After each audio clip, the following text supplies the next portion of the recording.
Greetings, Tom Earl here. Welcome to the celebration. I know you could be anywhere, so the fact that you are here today, sharing your greatest gifts, your time and energy, it means the world to me.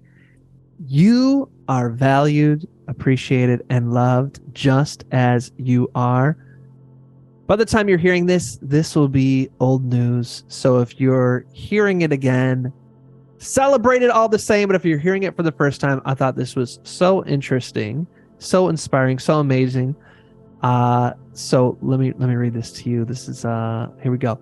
The best new artist of 2022 is a Cuban American grandmother living out her dream of being a professional musician at the age of 95.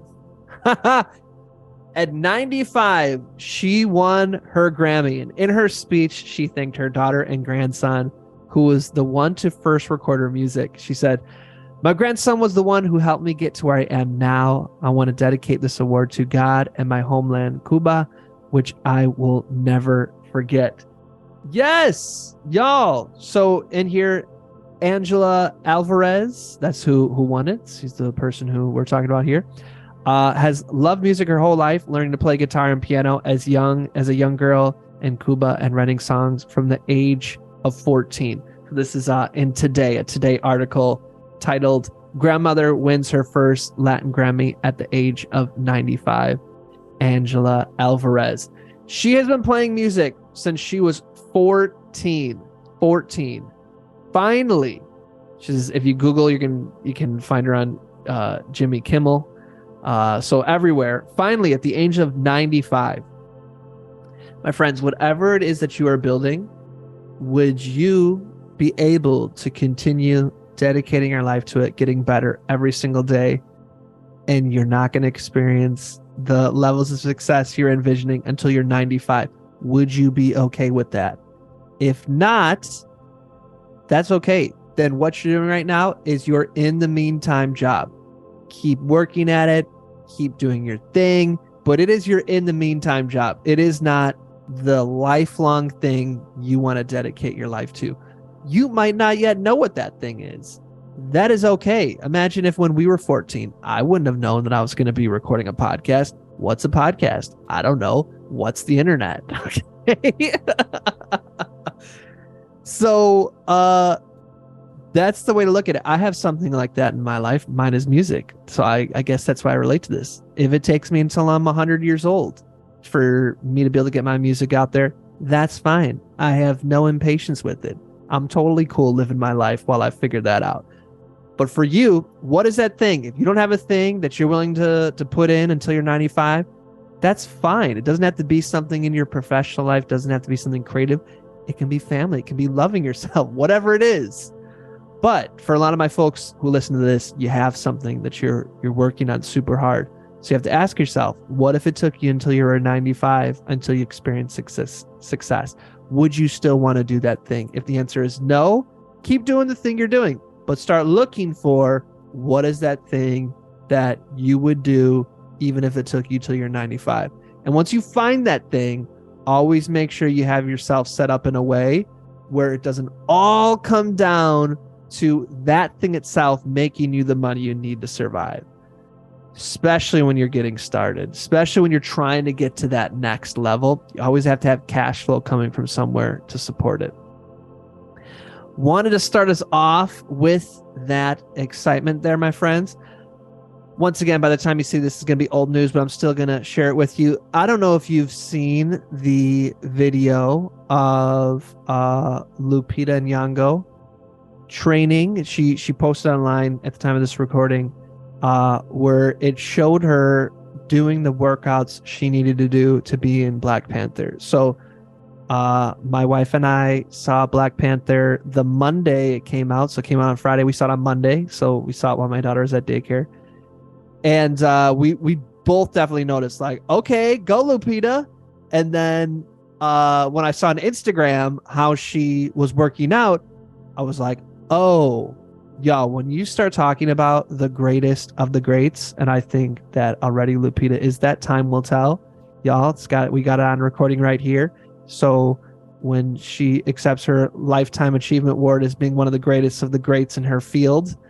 I was with her from the beginning. So anyways, when it comes to the greatest of the greats, nothing is on accident. So in the video, basically it shows that Lupita is in a swimming pool with weights, and she's like kind of like crawling across. You can't see me. I'm like picking one hand up and putting it down, one hand up, putting it down. Go look at it if you haven't. But I was like, okay, I don't know if I would have that kind of dedication to the craft of acting, where if I had to do that, I don't know. I don't love it enough. That's for sure. In fact, I don't love it at all. That's why I don't act. But remember that question I asked just a second ago? What's the thing you would do even if you weren't successful to your 95? That's the kind of action right there that you when you're willing to do those kind of workouts every single day. I don't know how many days she did it, but it's definitely an indication that acting is clearly Lupita's thing that she's willing to do until she's, even if it takes her until 95 to win. Obviously it didn't.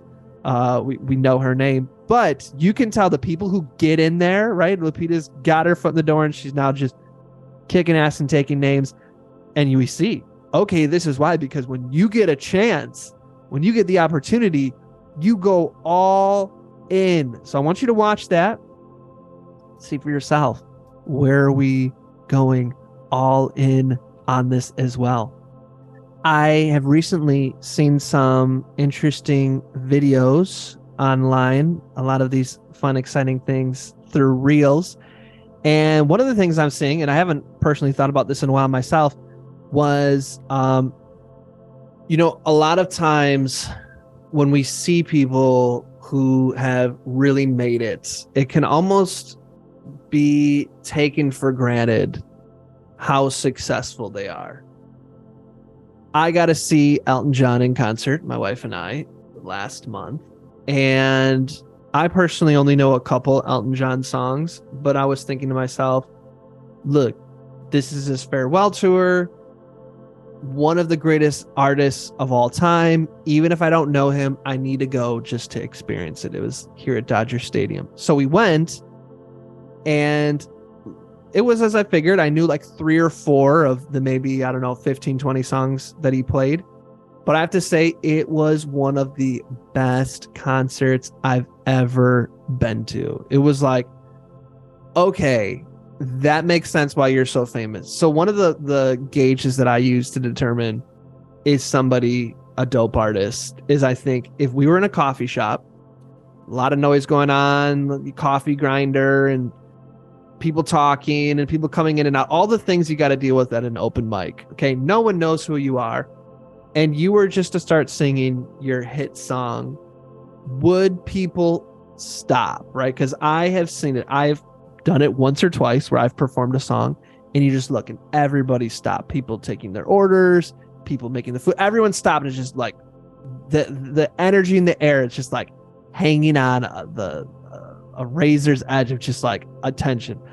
I've gotten to experience it on stage. I've experienced it many times in the audience where the person just nails it, right? I imagine, think of if no one knew who Beyonce was, right, ever, and goes up there and sings Halo. Everybody would stop, right? Everybody. Just an amazing singer. In other words, they deserve their hype. Okay? Elton John, when I saw him live, I was like, this makes sense. If I had no idea who you were ever, and I just showed up somewhere and you started playing, I'd be like, oh my God, everyone, you have to hear of this person. Their name's Elton John. So when you see the greats, almost always, for the most part, they are there for a reason.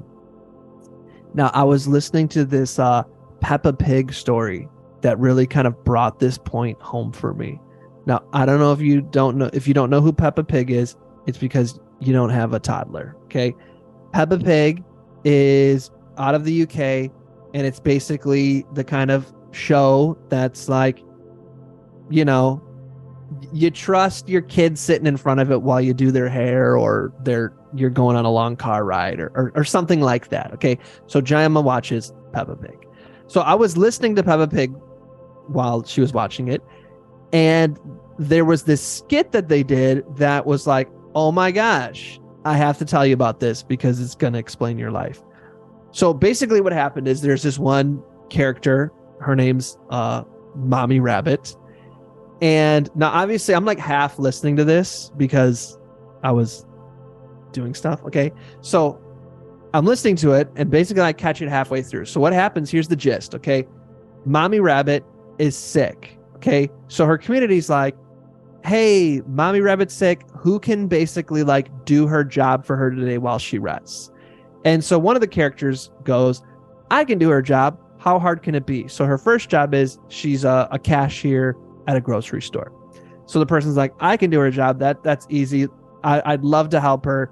Whatever I can do to help. They're like, okay, go. So they go to the grocery store and they show within like a matter of 6 minutes how actually complicated being a grocery store cashier is. So someone's like, I want a refund. Someone else is like, how much is this? Someone's like, can you go faster? Do you take this, that? And so basically like, it's a cartoon. So you see them just surrounded by people being like, what about this? What about that? What about this? What about that? And it's stuff that Mommy Rabbit can just do boom, boom, boom, boom, because she's a professional at being a cashier. But someone just stepping in is like, oh my gosh, this is way harder than I thought. So then they send the update back that the person's like, oh my gosh, I can barely handle this. And they say, okay, well, who's helping her with her ice cream stand? So I guess Mommy Rabbit's got a lot of side hustles going. So Daddy Pig says, I love ice cream. I can sell ice cream. This should be so easy. So he goes to her ice cream stand and he's like, I'm so good at ice cream because I love ice cream. This should be easy. So one customer comes up, not a bunch, just one. And it's like, hey, I want this with that, with some customized order. And Daddy Pig's like, what? Oh my gosh. And he gets so frazzled and it takes him so long to figure it out that by the time the ice cream's ready, it's melted. So he's like, I don't have that, but I have strawberry ice cream soup. And obviously the customer's like, I hate you. This is horrible. This right here, I was like, okay, this is so interesting because this is the dilemma that most business owners go through. That because you're so good at what you do, you make it look easy. Okay? You make it look easy. And because you make it look easy, people think, oh, anyone can do it. And obviously that's not true. So it's like this double-edged sword. You make it look easy because it's your gift, but because you make it look easy in people's eyes, you almost lower the perceived value of it. So one of the things that you might be experiencing is people just not signing up for your program or people not wanting to pay the prices that you do. And this right here is one of the big reasons. Is it's the same reason with Elton John. It's like, Elton John should be cool. And then I get there and I'm like, oh, he is amazing. And he makes it look so easy that if you weren't a musician or a performer, you wouldn't realize how truly gifted he is. It's just an awesome experience for everybody. It's the same thing in your business. So what you have to do is really start to learn how to tell your story. Now, obviously, that's not something we can just solve in here, but our through line here is you got to give yourself the time to learn how to tell your story. And then when you get your foot in the door, you got to be like Lupita and give it everything you got. But the most important thing is to just have the self-awareness to go through and start to see what are the things that I do that I'm doing so well, it makes it look easy. And how can I really shift that narrative and explain to people, show them the gap that I'm filling for them because it's easy for me and I want to make it easy for you. All right, I'm going to leave you here with one thing that's been really helpful for me. So I saw this reel. It was hilarious. So it was basically saying like, hey, did you know it had this really motivational music? And it's like, hey, did you know that if you just got up 1 hour earlier every single day, that would give you 60 more minutes each day to be anxious? I thought that was awesome because, we break down that story so often, but you hear it's like, if you wake up 1 hour early every day, that's 60 minutes a week, that's this many days of life, you could start a whole business, that kind of like bullshit. And so I was like, if you wake up 1 hour earlier, you can just be anxious an extra hour each day. Isn't that fun? I was like, yeah, because that's literally what it's like. Way to call it out. So here's one thing I've been finding for my anxiety is when I think of like, okay, on next Thursday, when this happens, let's game plan all the 300 ways that you could react to it and how you would respond, Tom. Okay, let's do that. And then I get all worked up. What I've been saying instead is, look, my Thursday self is going to be enlightened. By the time I get to Thursday Tom's going to be enlightened. So they don't need problem solving from today version Tom. Okay. So today version Tom, don't worry about what Thursday Tom's going to do. Thursday Tom's got this. It's you that don't got this. So you need to figure out your own shit. So for me, that's helpful when I think like, oh my gosh, what am I going to do about that on Monday? It's like, just assume your Monday self has all the answers and needs no help from you. Okay. That's this, if it makes sense to you, run with it. But this is what's been really helpful to me as I just catch myself. Like, Tuesday Tom doesn't need help from you. Tuesday Tom's enlightened. Tuesday Tom's connected to the infinite. They don't need your help. You need to figure it out now. And I found that it's like it gives me permission to not have to like plan for the future, any possible scenario. It's like, what's happening in this moment right now, Tom? That's what you need to respond to. Future Tom's got it. Okay. Hope that helps, my friends. I appreciate you for joining me today. We got a shorter one for you. I want you to think through what is something that you are passionate about, where you have the patience, where you might not experience the fruits of your labor until you're 95. It's actually one of the spiritual practices that people are encouraged to do, is do something without concern for the fruits of your labor. Just do it because doing it is important to you. What is that in your life? That should be your whole life. That should be the motto we use to live our whole life, where I'm doing something because the process is enjoyable.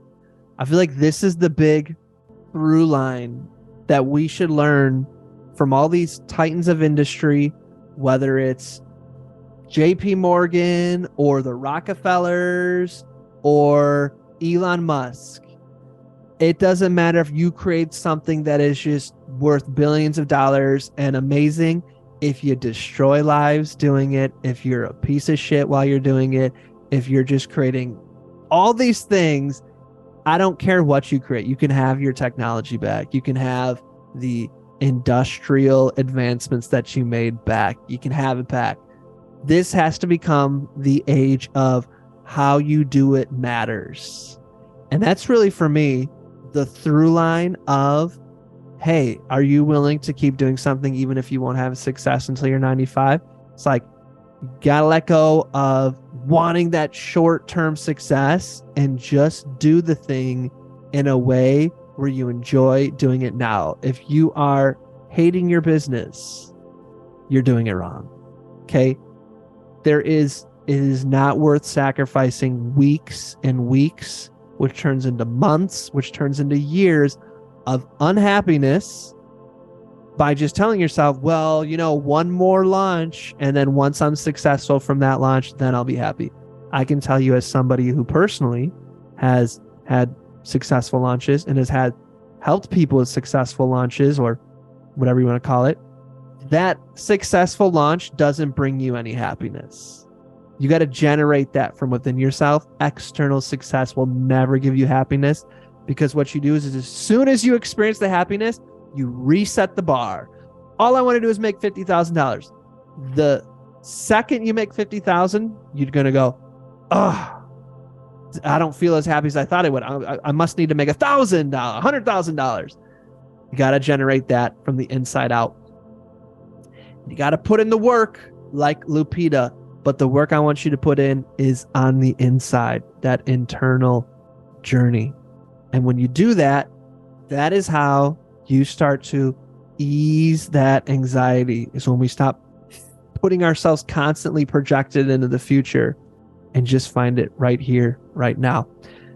I hope some of this resonates with you. These are the musings of a person sitting alone in their room with Zoom on. So I appreciate you. Appreciate getting to spend this time with you. If you've listened thus far, let me know your thoughts. Tom@tomearl.com, @TomEarlArtist, or my phone number 310-494-2995.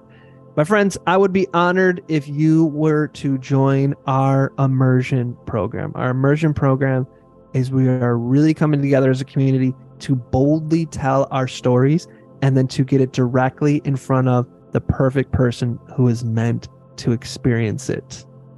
For us, we believe that the answers you seek are already within you, that the storyteller that you need to be is already right there inside of you. You just need to connect with it. So our goal isn't to give you answers or templates or get you to do it our way. It's to give you the tools and the keys you need to unlock it within you. So that resonates. We want you to be a part of our community. We want to eliminate all barriers. So we have scholarships available to anyone who needs one.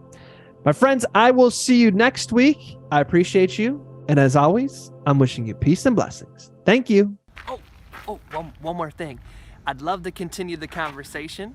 Feel free to join me at tomearl.com/join. Subscribe below, or let's connect on social media. Tom Earl Artist. Thanks again for watching.